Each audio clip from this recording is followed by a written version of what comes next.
네, 반갑습니다. 부동산 전망하는 남자 골든마우스 인사드립니다. 오늘 부동산 뉴스를 보다가 저 깜짝 놀랐는데요. 제목들을 보니 여권에서는 법으로 임대료를 제한하는 방안을 이렇게 거론된다면서 실제로 이동주 의원은 이날 임대료 멈춤법을 발의했습니다. 집합금지 업종에는 임대료를 청구할 수 없도록 하고 집합 제한 업종에는 임대료 2분의 1 이하로만 하는 것이 핵심이라고 이야기를 나누고 있는데요. 이 내용에 대해서 한번 이야기 나눠보도록 하겠습니다.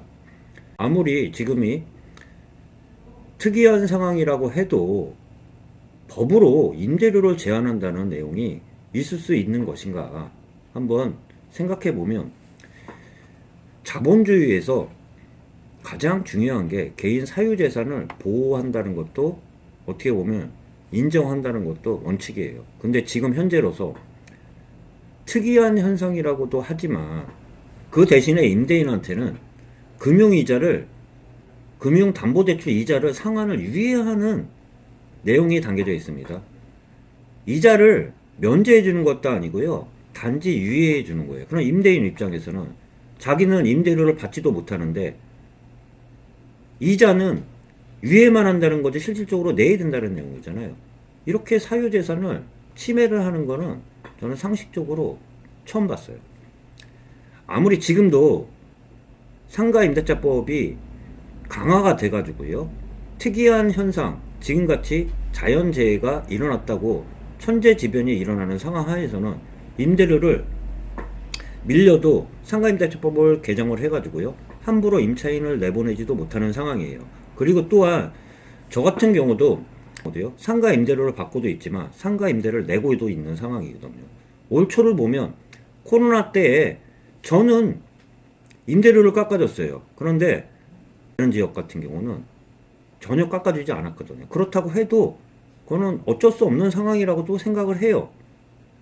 깎아주는 사람이 있는 반면 안 깎아주는 사람도 있다고 해도 그거 갖고 뭐라고 할 수는 없는 상황이지만, 나와가지고 지금은 코로나가 지금 숫자가 점점 늘어남에 따라 정부는 사회적 거리두기 3단계 격상을 검토하고 있는 가운데 고통분담이라는 명목하지만 임대료를 제한한다는 내용에 대해서는 저는 동의를 할 수가 없어요. 실질적으로 부동산 기사들을 보면 문재인 대통령은 14일 수석보좌관 회의에서 자영업자와 소상공인 지원을 언급하며 정부가 사회적 거리두기 3단계 격상을 검토하고 있는 가운데 고통분담을 강조하며 사실상 임대료 제한을 공론화하면서, 더불어민주당 이동주 의원은 이날 사회적 거리두기로 집합금지를 받고 있는 사업장은 임대료를 내지 않도록 하는 상가건물 임대차 보호법 일부 개정안을 이른바 임대료 멈춤법을 대표 발의했습니다. 고통분담이라고도 얘기를 하지만 실질적으로요, 지금 부동산 상황을 보면 주택 같은 경우는요 화랑이지만 상가 같은 경우는 굉장히 어렵습니다. 상가가 굉장히 어려운 가운데 임차인뿐만 아니라 임대인도 굉장히 어려움에 처한 분들이 많아요. 제가 보면 임차인을 찾지 못해가지고요, 공실로 1층인데도 불구하고요 임대료를 낮추고도 있어요. 안 낮추는 게 아니에요. 전보다도 권리금도 없고 임대료를 낮추고 있는데도 불구하고 지금 상가가 계속 공실로 비어있는 그런 임대인 같은 경우는 실질적으로 임대료를 받아가지고 생활하는 분들도 많거든요. 그런 분들은 타격들이 굉장히 많은 상황이에요. 그런 상황 하에서 자본주의라는 게 말 그대로요, 위치가 좋으면 비싸게 주고 사는 거고요, 위치가 안 좋으면 싸게 사는 거잖아요. 그 안에서도 보면요, 지금 현재 임차인을 못 구해가지고 지금 계속 비어있는 사람들이 있습니다. 그런 사람, 임차인을 찾지 못하면요, 그분들도 가만히 있는 게 아니라요, 자본주의 시장 경제에 따라 임대료를 낮출 수밖에 없어요. 그러면서 계속 낮추면서 찾을 수 있는 임차인이 있을 때까지 낮출 수밖에 없어요. 이런 상황 하에서 임대료를 받아가지고 그분들도 그거에 맞춰가지고 세금 신고를 안 하느냐? 세금 신고를 해요. 그런데 고통분담을 한다고 하면 말 그대로 주는 게 있으면 다 같이 나눠야 될 거 아니에요. 임대인한테는 불합리한 조건이에요.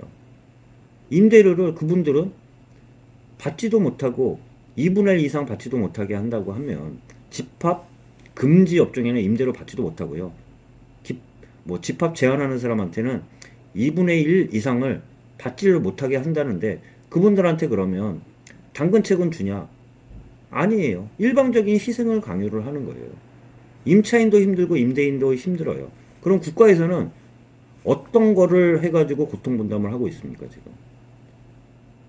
일부 얘기 나오는 것들을 보면 상가에 대해서 단지 거기에 대해서 임대인의 세제를 확대하고 전기 수수료 등 고정비용 절감 방안에 대해서 종합적으로 검토하겠다는 거 이야기를 했는데 정한 임대인 세제를 확대를 한다는 건데 세제 같은 경우는 확대할 때도 임대료를 받지 않는 것만큼 확대를 해주겠어요.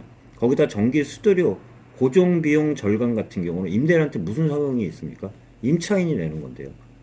이런 상하에서 어느 한쪽만 일방적으로 고통을 분담하라는 거는 상식적으로 이해를 할 수는 없어요. 상가를 임대를 받으면요.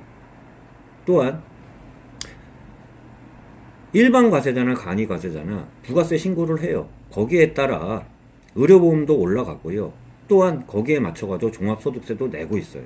실질적으로 세금을 내고 임대를 받는 사람한테 본인한테는 임대인들한테는 임대료를 제한하면서 그에 따라 같은 조건이 돼야 될 거 아니에요. 임대료를 받지 않으면은 또한 담보대출에도 이자라도 그 면제를 해줘야 될 거 아니에요. 그런데 이자 같은 경우는 유예를만 시켜주는 상황에서 어떤 임대인이 이거를 동의를 하겠어요. 그것도 또한 선택적으로 자발적으로 하는 것도 아니고 법으로 강제한다는 건데 이런 상하에서는 너무 나갔다는 말씀 좀 드려볼 수 있습니다. 저도 임대를 받는 입장이고 또한 임대를 내는 사람 입장에서도 자발적으로 일부 올해는 동참을 했지만 힘든 거는 다 힘드는 상황이에요. 그리고 또한 어려운 임차인도 있지만 어려운 임대인도 많습니다. 지금 입장에서는 주택은 화랑이지만 상가 입장에서 보면요. 아직도 비어가지고 임대 문의가 붙어 있으면서 6개월에서요. 1년 이상 방치되어 있는 임대인도 많다는 얘기 적지 않게 보이는 그런 상황 하에서 한 발 더 나아가 이런 정책 같은 경우는 아무래도 반발들이 셀 수밖에 없다는 말씀 잠시 드려보면서 오늘 영상 마치도록 하겠습니다. 네, 골든마우스였습니다.